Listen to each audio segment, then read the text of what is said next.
My name is Simon Wood. I'm the Installations Director for Megger. So I look after our general electrical test equipment as well as our low voltage installations testers.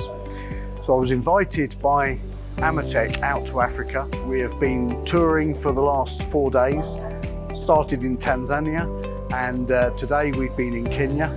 And the turnout at both events has been absolutely fantastic. The engagement with the audience, the questions that they've been firing at us really made the event worthwhile. I had the opportunity to present quite a number of new instruments, small items, just making an electrician's job a little bit easier, as well as the launch of our latest flagship multifunction tester, the MFT X1. We discussed thermal cameras, thermal imaging resolution, and a few other products and brands. This is our first event that we've shared with Flir, which has been quite interesting and it's worked very well. So yeah, a great day had by all, and I think we will be looking at having a few more in conjunction with Flir and taking it from there.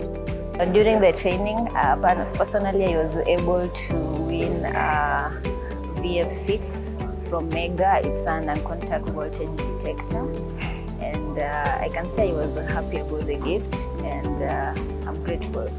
Thank you very much for organizing this event, and we really enjoyed the hospitality, and we wish you all the best as you continue giving all the learners and the engineers in Africa and beyond the knowledge they have for engineering. The event was an absolute success. Well done Amotech Africa for inviting and organizing another very successful event.